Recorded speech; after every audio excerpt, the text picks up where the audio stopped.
Need the timer.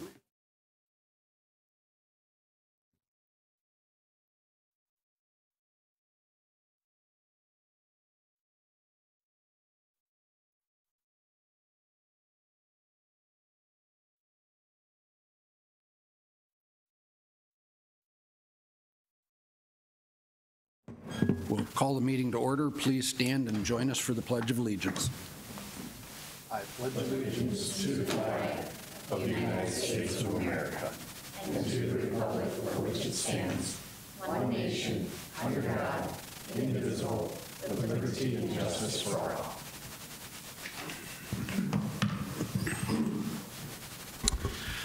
All right, we are short 2 board members. One had an emergency at work, so is going to be a little bit late, and the other one I'm not sure about. So we'll see how things unfold.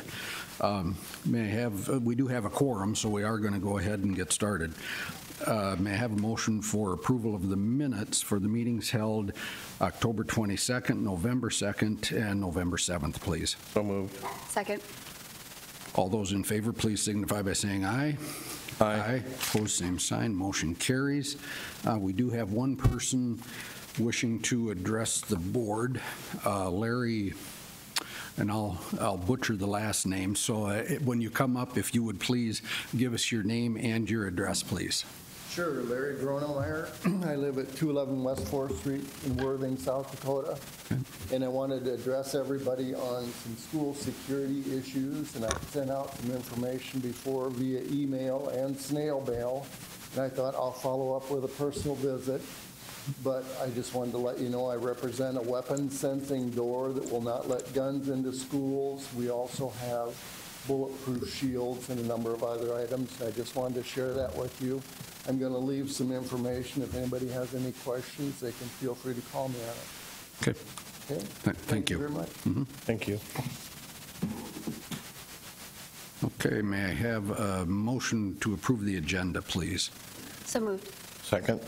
All those in favor, please signify by saying aye. Aye. Opposed, same sign. That motion carries. And good news report. Looks like Ann is going to do that.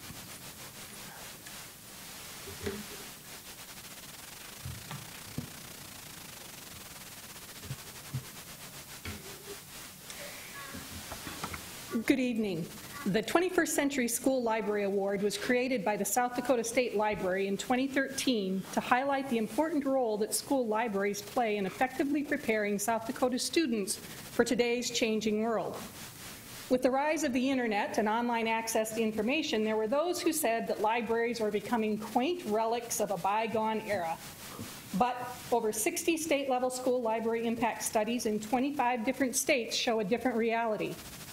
In our 21st century world, a vibrant school library program with a professional librarian directly involved in teaching students supported by high-quality resources, both online and print, results in higher student achievement and students who are better prepared to navigate through the noise of disinformation, hoaxes, and emotionally charged rhetoric.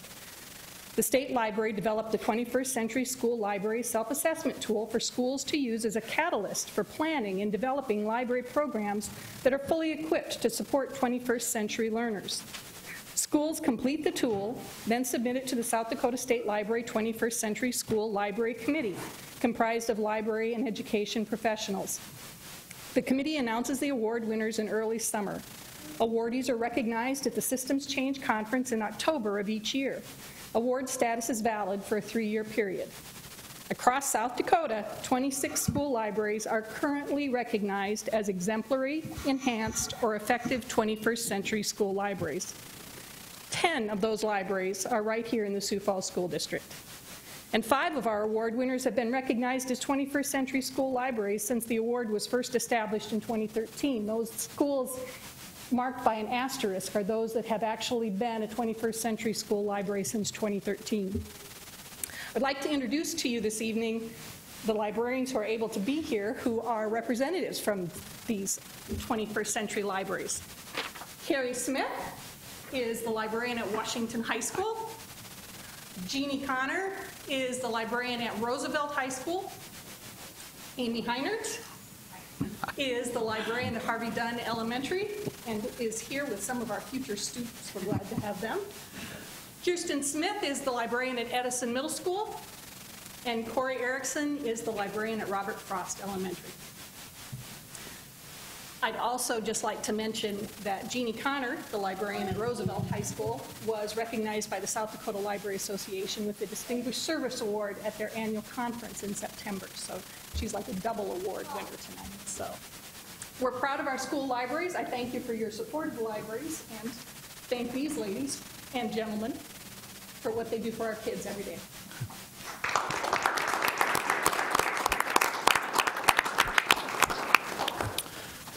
Well, thank you for all that you do.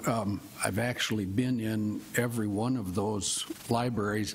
I've probably spent more time in school libraries since I've been on the board than I did when I was in school. Not proud of that, but proud that I have had an opportunity to learn more about libraries as an adult. So thank you for your hard work. Appreciate that.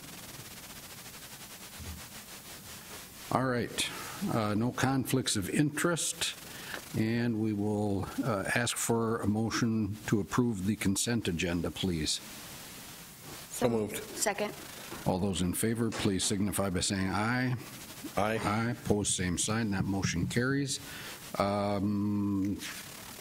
will go on. Supplemental consent agenda, 9A, claims to Sanford Health. Motion to approve. So moved. Second, and all those in favor signify by saying aye.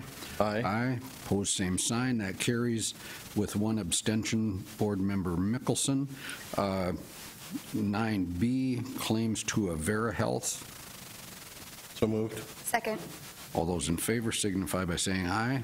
Aye. Aye. Opposed, same sign. That motion carries. Kate Parker did contact us by email because we're meeting on Tuesday rather than our normal Monday. She forgot about the meeting, so she won't be able to be here. But Board Member Ryder has just come in the door. Thank you, Carly. And we will go on to the reports of the superintendent. Dr. Maher. Okay, our first report tonight is a report on the attendance update. That report will be delivered by our Director of Research, Innovation, and Assessment, Doug Morrison. Good evening, everyone.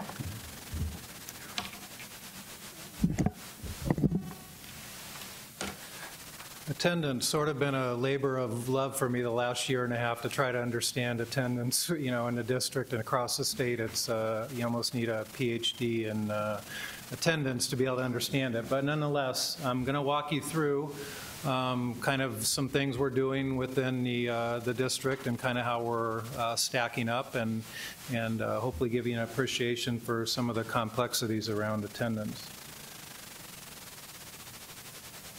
First thing I included in your board report was really just some points on why attendance is important, and these are really sort of national benchmarks or measures, and if you read through them and after getting through the board report, you'll see that they're no different for our school district as well. So all those things about, that attendance is very correlated to academic achievement, very true in our district. Poor attendance can influence reading at grade level, at third grade level, and it's also a leading indicator of kids that drop out in high school. All those very true. And here's some more, and I think as we get through the board report, some of these will become very evident and very true to our district, especially when we're looking at some of our schools that are our title schools that have more poverty, so we'll just kind of get through the report and you can reflect back on those. First off, we just kind of start at the high level. We know that the school district has a strategic plan, and part of that strategic plan is that attendance is very important to us. So we have an indicator that says at the K through 8 level that we want our attendance to improve. And so we've baselined that back to the 15-16 school year, and then you can see where we've been the last 3 years. So what you'll see is it's a very hard indicator to move. There's lots of things going on in the district that you'll see, but it's been somewhat frustrating that we haven't been able to move that on a macro level. When you look at that indicator, we look at it all different ways. This is just a way of looking at it by schools. This just happens to be elementary schools, and so the red line is the average. So, there are some schools that are above average and below average, and I think you'll see, if you look at the ones that are sort of below the line, no mystery, it's most of our title schools, and that will become evident as deeper we get into this report of why that might be.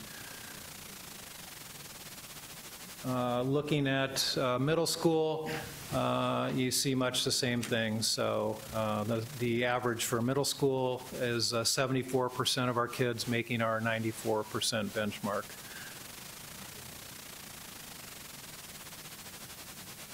So we know student attendance is critically important to our success of our students, and so we've made it a priority at our district, and we take a very tough line on attendance, and we use a 10-day standard, and that's what all of our policies are written to, and that equates to a benchmark of essentially 94% attendance level. That used to be what the state was measuring, 94%, and of a school's school performance indicator, that used to be 20% of a school indicator. Now, with the rollout of Every Student Succeeds Act, with this evolution of this next group of report cards for the 17-18 school year, what you'll see is the new standard is 90%. And so that's a change, and you also see in a school's SPI measure that attendance now only accounts for 10% instead of 20%. So although the state would say attendance has a high correlation to academic achievement, they essentially lowered the standard for schools across the district as far as how they're measuring it. We internally, tied to our strategic plan, all of our policies, we stick by the 94% because we know how important attendance is, and we don't want to let up on that. What is 94% versus 90%? It seems sort of harmless, so it's only 4%, but if you actually looked at it over 176 days of enrollment, 94% equates to our 10 days missed or 2 weeks through a school year. If you lower that just to 90%, you can see it goes to 18 days, nearly a month. So that's a hard message saying a month is standard, missing a month of school. So again, we'll keep marching on to our 94% and our 10-day standard policy, but this is really kind of putting it in black and white what it really means when the state moves to 90% and what they're communicating to our kids. One of the, when we get our school report card here, that will be coming out in the next week or so, some of the preliminary results we've seen is when you go to the new measure of whether a kid makes 90% of the days that they're enrolled, you can see that our district will come out and it'll look at about 92% versus a state average of 93%. In the state, on their report card for our district, it's basically looking at K through 8 full year attendance, meaning kids that basically have attended school for a full year in our district and achieving a 90% level. I'll show you in a minute why that's important, because there's so many levels of attendance that people are looking at out there, and when you look at an indicator, you really have to understand what they're measuring it to know if you're happy or sad. So this is sort of what we'll kind of walk forward and look at all the components. So if you start at the left-hand side and you look at elementary school, you can see basically that their attendance level is much higher. And then you move to the middle school level, it's in the 84%, I think that says 86. And then, so when you combine the two, and you're just looking at full year attendance kids, you get to the 92%. And that's the number I showed you on the previous slide. So when we get our school report card, it'll say we're at 92%, everything looks good. Now, when you bring into high school, you can see that the attendance level starts to drop. That's just, it's a national trend. It's no different for our district. Kids get more active, more things going on. Attendance level is just lower. It goes highest at elementary, then middle, then high school.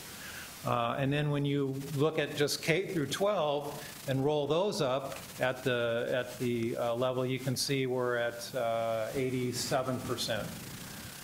Okay, now when you bring in your partial year students, which we are kids in mobility, they're in and out of our district, you can see for when we talk about chronic absenteeism, the state will include those in the measure. So when we include those, you can see kids that have attended our district partial year, how much lower their attendance is.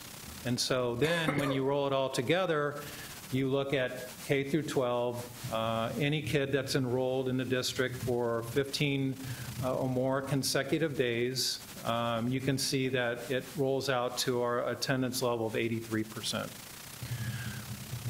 So the inverse of 83% would give you 17%. That's what the state would say is chronic absenteeism. And so now when you look at the district average for chronic absenteeism, we would be at 17% and the state at 13%. Now, one of the things driving that is just simply the cohorts that make up that 17%. So if you look at some of those cohorts, you can see there's certainly a different performance level depending on what cohort you're looking at. You can see students with disabilities has a lower attendance level or higher level of chronic attendance just because a lot of them in the situation that they're in. And we have a high degree population of special education students. So that drives some of that chronic absenteeism up. Now, interestingly enough, what you'll see with the new report card is some new categories this year. So things like foster care, homeless, military connected, looking at more subgroups and the performance thereof. So that will give you some sense of how you get from 92% to level of attendance to a 17% level of chronic absenteeism, because that's essentially what the state report card will show. And unless you know what you're looking at, you really don't know if you're happy or sad. So give you some frame of reference there. Attendance is something we work on very hard, day in and day out across the district. And some of the things that we're doing, we have an attendance council that Deb leads. We meet quarterly. It's comprised of district administrators, staff, community members, and so we just get around once a quarter and we talk about attendance and what's going on with attendance, what things can we be looking at, and so it's a very interactive group, and so we're excited to keep that going. Continue dialogue with the legal system regarding truancy.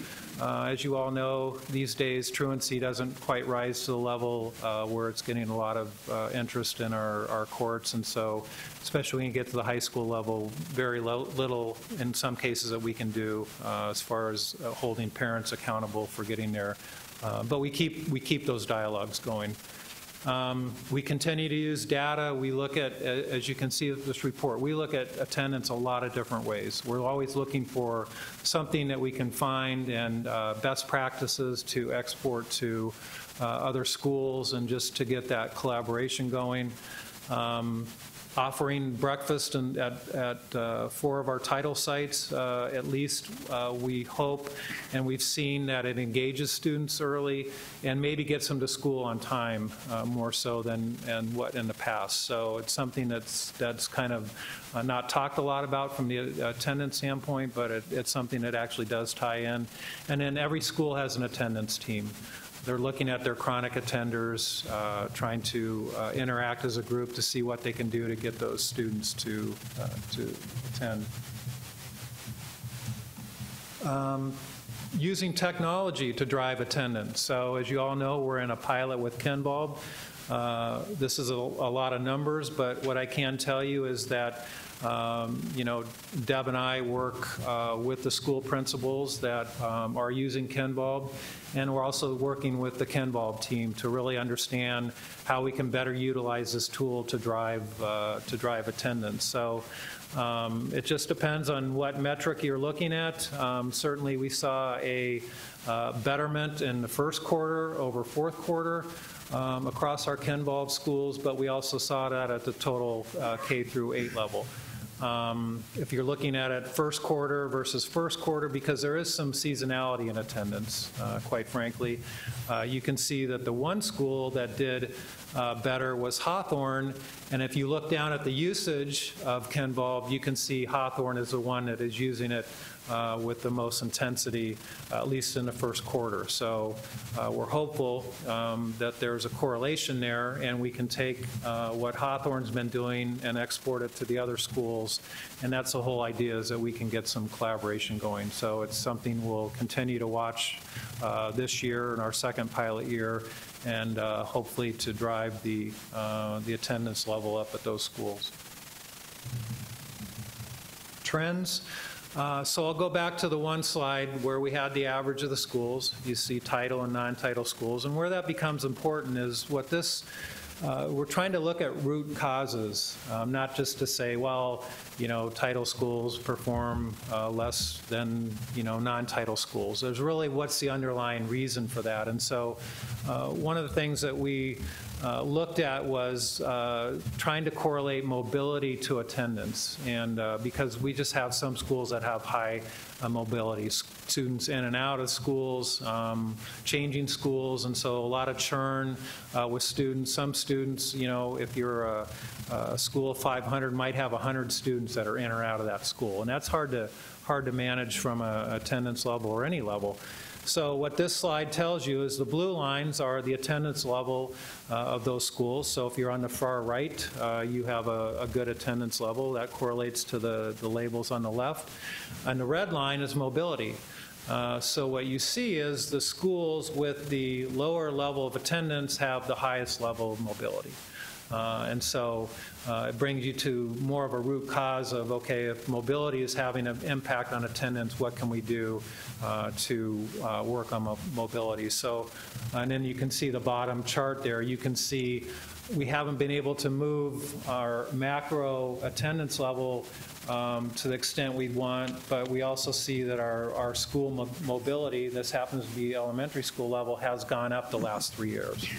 And so that's a barrier to that success. And so, we've got to get intentional about looking at mobility and what types of things we can do there, and hopefully that will drive attendance. But this is an example of what data can do to try to look at some of those trends.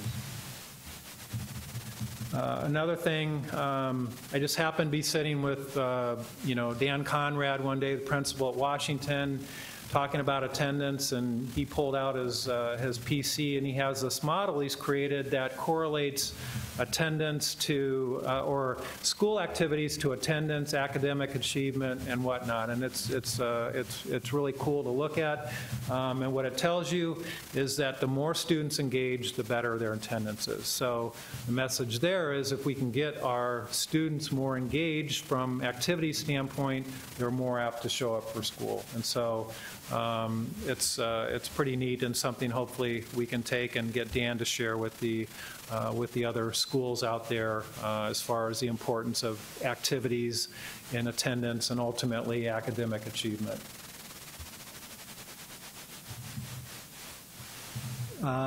You looked at the national data, and it says kindergartners have the worst attendance level, no different than in our school district. So when we bifurcate the attendance by grade level, you can see kindergartners are the worst attenders that we have out there. So what we can do is take this data, and we've done very focused mailings in some cases at some of the schools to get to kindergarten parents early to stress the importance of, your kid may be in kindergarten, but getting off to a good start with attendance is very important so we can start that messaging to them right away. So it's just, again, another something that, we can take data and look for cells of things, and then once we see those trends, how can we drill into those to change that behavior? So that's one that's mindful and trying to get to those parents early and stressing the importance of, even if you're a kindergartner, attendance is important.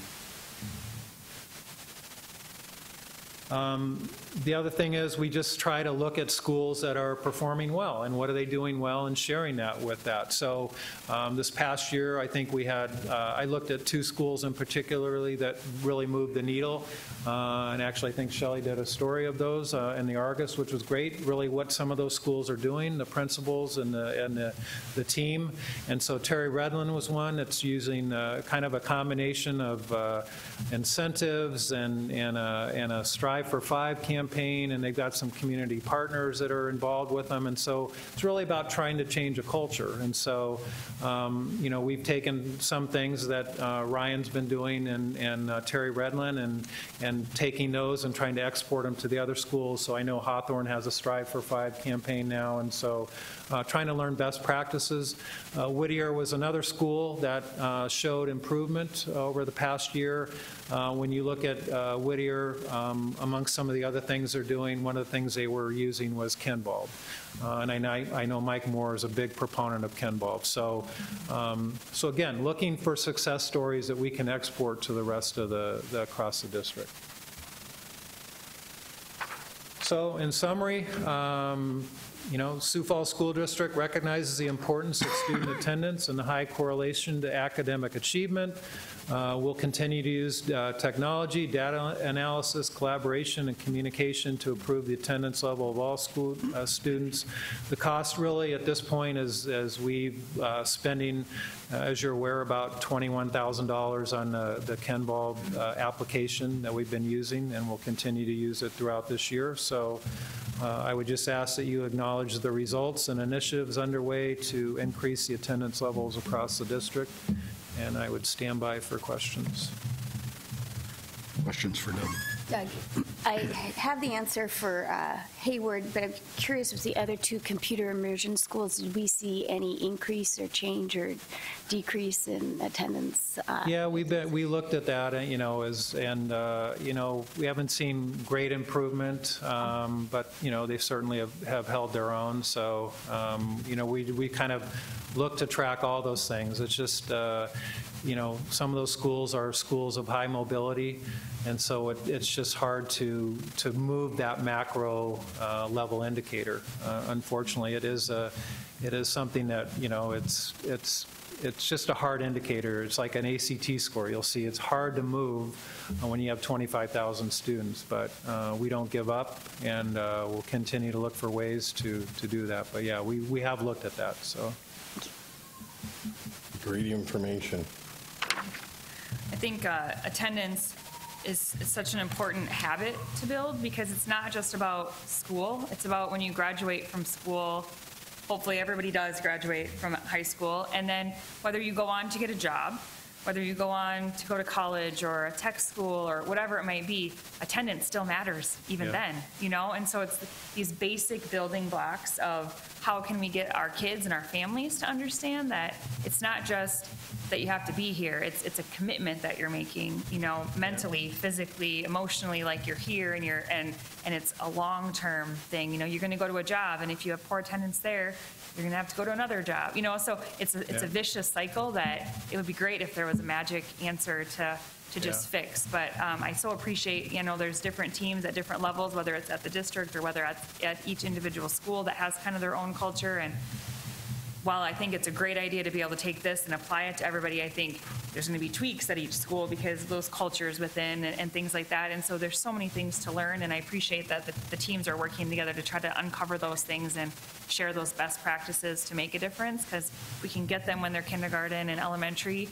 We're building better citizens, and that goes on to workforce development and better employees and just better community members in total. So it's such an important topic to talk about. Yep. That I don't think you can spend too much time working on attendance and making a difference for those kids. So thank you for you and everybody else that's working on that. Thank you, Doug. Very good report.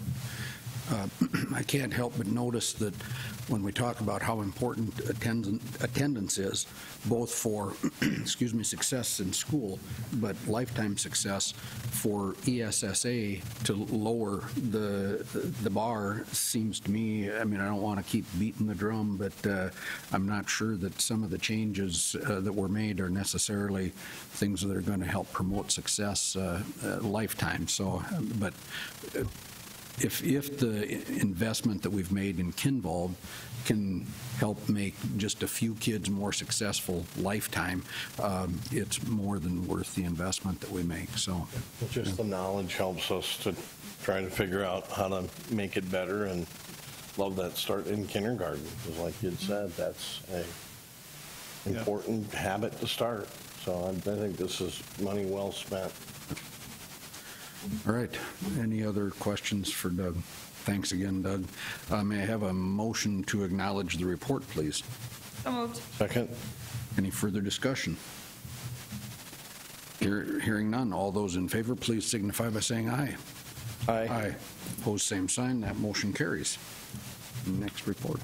Our second report tonight is delivered to us from Doug Morrison, the Director of Research, Innovation, and Accountability. I believe I introduced him as the Director of Research, Innovation, and Assessment earlier, so I haven't changed his title. I just want you to know that. Mr. Morrison. Well, thank you again. My pleasure to present the annual ACT results, and made an enhancement. We're including the SAT this time around, so it's something that we also get results on. So this report will basically cover this last graduating class, the graduating cohort of 2018, and the results that they experience on their ACT results, that whether they took it as a sophomore, junior, or senior. Just the basic census information, I would say really this is really good news, because if you look at the number of kids that took the ACT this last school year, or this cohort, 958 kids, up from 917. You look at the participation rate, up to 67.1%, and as well as the number scoring 24 or better was also up. Participation rate, or the percent scoring, higher, down a little bit, but really, if you look at what we've done over the last 6 years, pretty impressive, to be honest.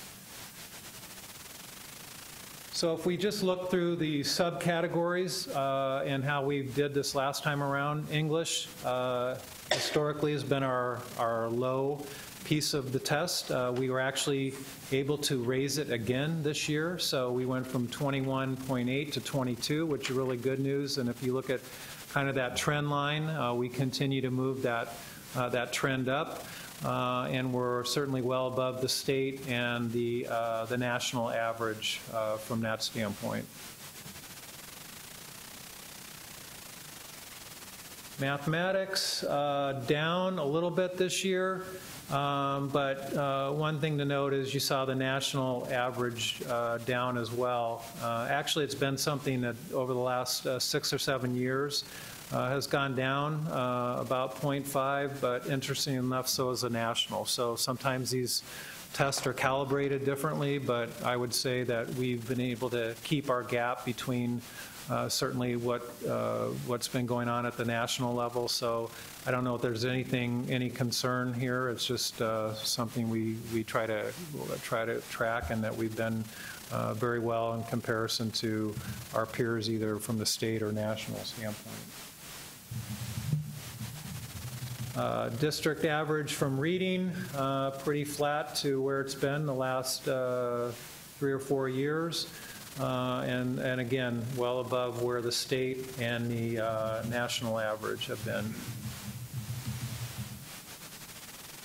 And then science, again, pretty flat to where it's been the last, actually, flat to the 2011-12 range, as has been the national level. So again, these are, there's about 2 million kids that take the ACT every year. So by and large, the scores aren't going to move a whole lot. And when you look at the composite, again, pretty flat to where we've been. But again, we're increasing our participation rate. So one thing I like to point out here is as we do drive the participation rate up, there will be some probably national or natural degradation to the overall composite scores. And the only metric I can give you is that Nebraska, who went to requiring all their students to take the ACT, their composite ACT result was a 21. So it might give you some reference for a state where every kid is taking it, what their norm would be from a composite standpoint. So I think overall that we increased our participation level and we maintained our composite level to where it was actually pretty good news. One thing that the ACT, when you read through the report, they set some benchmarks of what they feel is college ready. So on the far right, you can see that they have set what they call readiness benchmarks, 18 for English, 22 for math, and so on. And then you can see the percent of our kids that are making those benchmarks in comparison to what the rest of the state and what they're doing nationally. You can see that whether you look at it from a state standpoint or a national standpoint, our kids stack up very well. The other thing the ACT, the College Board, likes to point out is that a kid that takes a certain amount of rigor from a high school curriculum will score better than kids who take less rigor. And that probably seems obvious, but it's something that they point out and do a lot of narrative on. So including it here, you can see that certainly the core or more, which is 4 or more years of English and 3 or more years of each math, social studies, and natural science. This is self-disclosed by the student. So when they take the ACT, they're sort of saying, I'm either core or more or not core or more. So it's nothing we're feeding them. But you can see that certainly the percent of our number of our kids that are taking the core or more rigor has increased substantially versus the less than core. So that's good news. And then, of course, if you look at the scores, what they're pointing out here is a student that takes a core or more curriculum will do better than a student that takes less than the core, and that would ban out about a 1.3 difference for our kids that took a more rigorous curriculum.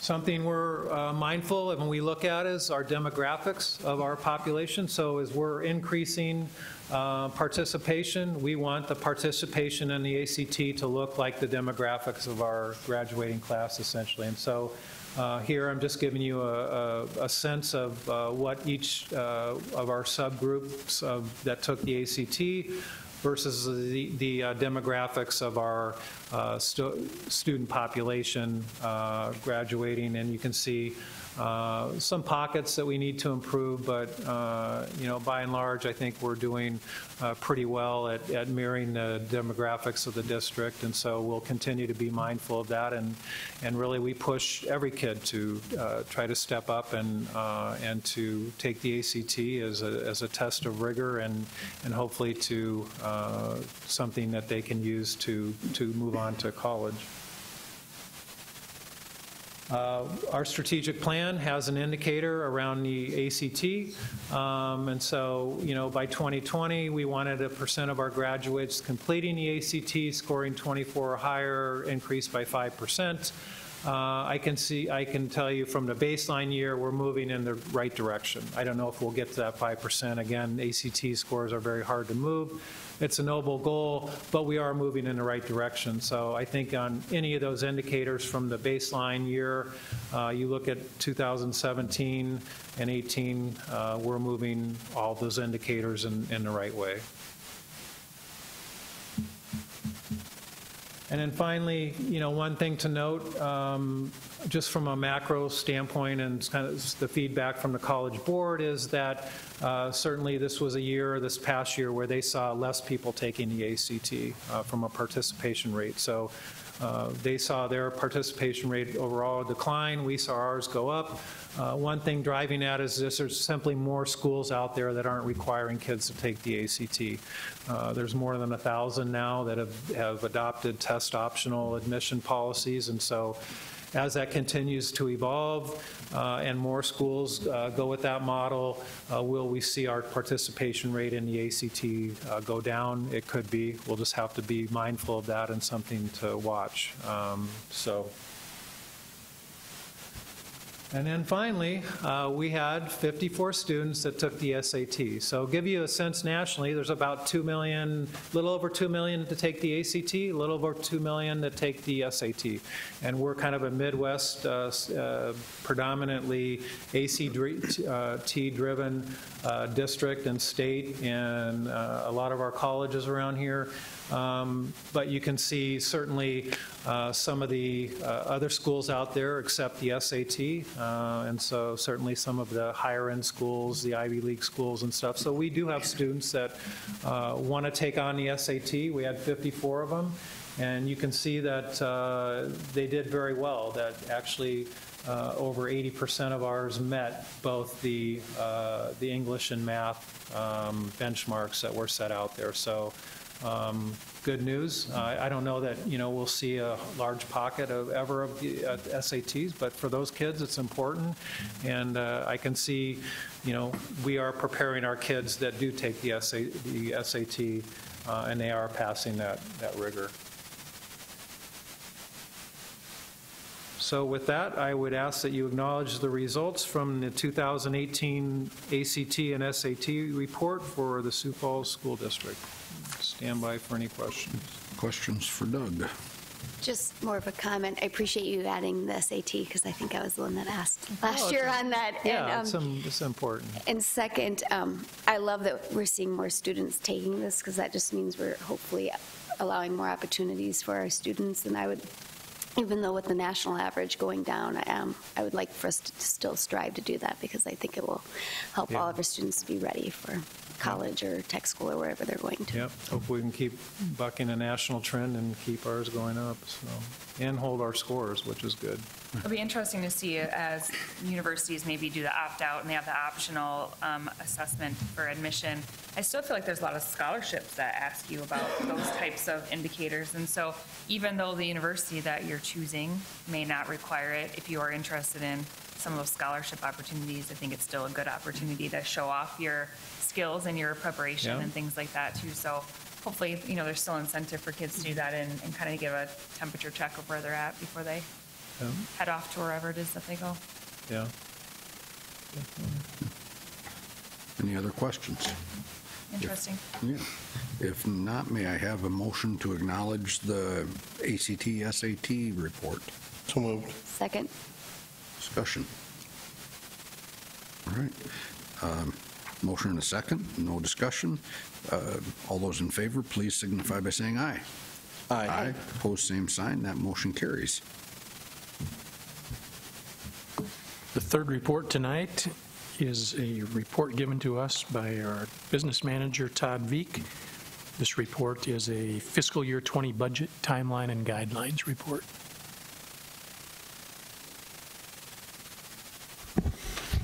Thank you, Dr. Maher. We are going to have, in early December, we're going to have a review of the audit for our FY18 budget. We'll kind of wrap up the FY18 budget. We're about ready now to start the FY20 budget. Right, of course, we're right in the middle of FY19. So I will, this is an annual ritual. We'll go through these in early November. We'll keep this report short, just try to focus on some highlights, and then I'll stand by for questions.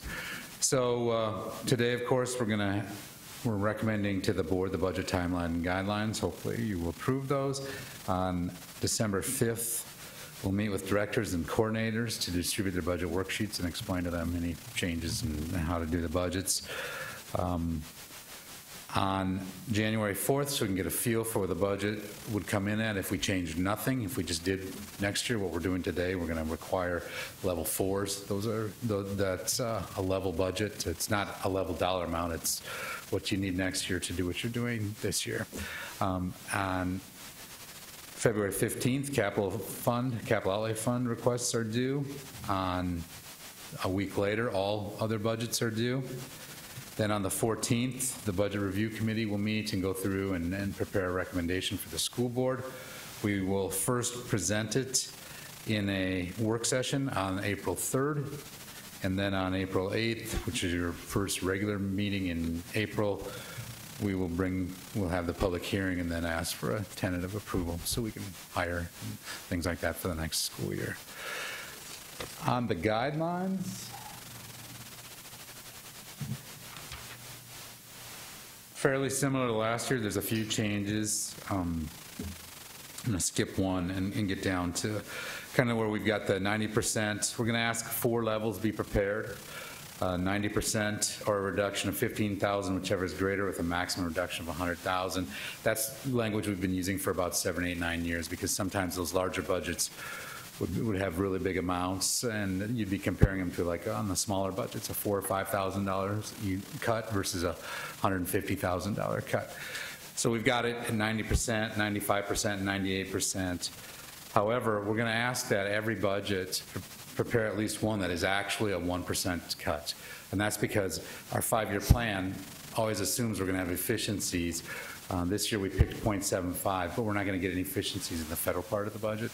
So we're asking for a 1% cut, and they identify that. So if we're not getting those efficiencies otherwise, we know right where to look when we meet as a committee. So that's a bit of a change. And then the 4 biggest budgets are Jeff Kreider's operational services budgets, and then the 3 instruction budgets. And so if you look at that 3rd bullet, we're asking them to those instruction budgets to strive to maintain class size ratios and not an absolute maintenance of it, because that 1% is a fairly large number, and we want them to take a good hard look at that. So that's the only change is strive to versus maintain there. Then kind of finally, the next biggest change is we're going to ask the exec team to prepare 2 to 4 fairly across the board, budget changes that you wouldn't necessarily get out of the committees, reductions. If we need those to get to that, we'll see how that looks when we get to our budget review committee.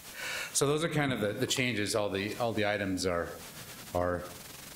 here, and they're in your papers, in your report. I would just ask that you approve the budget guidelines timeline for FY20 budget process as presented, and I'll stand by for questions. Thanks. Questions for Todd? We're okay with the language changes and, okay. All right. Then may I have a motion and a second? So moved. Second. All right. A motion and a second to approve the budget timeline and guidelines. Any discussion? If not, may I have a motion, or pardon me, all those in favor, please signify by saying aye. Aye. Aye. Opposed, same sign. That motion carries. And we are on to policy. Yep. So tonight we have a couple of things. The first one is a second reading of the school district policy JCA-JCAR, assignment of students to school, open enrollment, and non-resident students. So we first brought this up several weeks ago and went through first reading, second reading, and now we're back here to hopefully approve it. It has been out on the website with not a lot of, or actually no comments suggested. I think the only feedback we got were people maybe personally asking, how does this affect me versus what does the policy mean, or what does this part of the policy do? And so no real feedback was received as far as changes to be made. So I'll just quickly read through some of these. So the changes that are being made for the JCA-JCAR are to update the definition of resident student to include groups of students who are considered residents as a matter of law, for example, homeless students. Add residency verification process requiring new residents to provide documentation to verify district residency. If documents are unattainable, school staff may initiate a residence verification check. remove the option for students to attend the school in the attendance area assigned to a parent or guardian's work site when the employer provides daycare without open enrollment. Update open enrollment process, including clarifying that December 1st is the first date of the district will accept applications for the succeeding school year. Update the process for a student returning to resident district to match the new state law. Explain the process in which open enrollment applications are processed. Explain open enrollment process for student in need of special education services. Clarify that out-of-district students applying to specialized schools must also apply for open enrollment. And update open enrollment capacity determinations for building, class, and programs. And so in our conversations, I think a lot of this, some of these things were already happening. They weren't necessarily part of the policy, so this is just to match what we were doing to make it match what the policy said.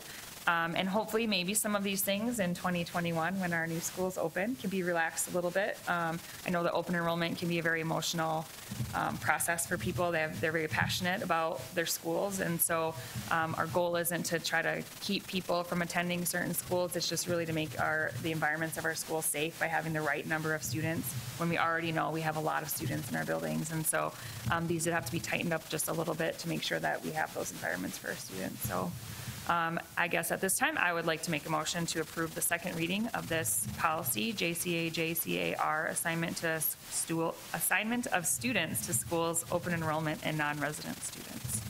Second. Any discussion?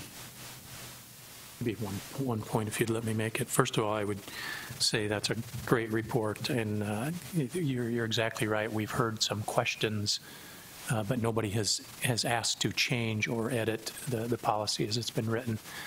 The second thing I would reiterate, I'll just state it differently than what you did. What we're doing is putting into policy what our practice has been. So those who get a little nervous about this is a big change, it isn't. What it does is hopefully takes the guesswork out for our parents so that they can see in writing how the open enrollment policy is actually enforced. And then the final thing that I would add is to reiterate, when the new buildings are open, it should free up space and really have school choice within our public schools be more of an issue, a positive issue, than even what it is today. So, thank you. All right, any further discussion? If not, all those in favor, please signify by saying aye. Aye. Opposed, same sign. That motion carries. Okay. The next one is another group of policies. There's 4 of them. These all had very, very minor changes, maybe some updates to policies or regulations, things within the policies themselves. And so these are just a review revise. So today I bring EF, food service, with no changes. EGAD, EGADR, copyright compliance. There was just some updated language to current practice and adding Creative Commons license information. As you can imagine, copyright information is ever changing as technology is changing, and so this was just bringing some of those things up to date. EI, EIR, insurance program risk management, no changes, and then IIA, assignment of students to teachers, also no changes. So these are just review, revise, and will just be hopefully approved tonight and the changes be made. So I would like to make a motion to approve the review revision of the stated policies. Second. Okay. Any discussion? Hearing none, all those in favor, please signify by saying aye. Aye. Aye. Opposed, same sign. That motion carries. Anything else to come before the board? Just one kind of a big deal, I think. As I mentioned earlier, we normally meet on Monday night. We're meeting on Tuesday because of the Veterans Day holiday, and I just want to take the opportunity to thank any of our teachers, staff in the district who are veterans, thank them for their service, and thank everyone for their service. It's no inconvenience at all for us to move our meeting one day compared to the sacrifice made by everyone who served our country. So I want to thank them for their service, and if there is no more business to come before the board, may I have a motion for adjournment? So moved. We are adjourned. Thank you.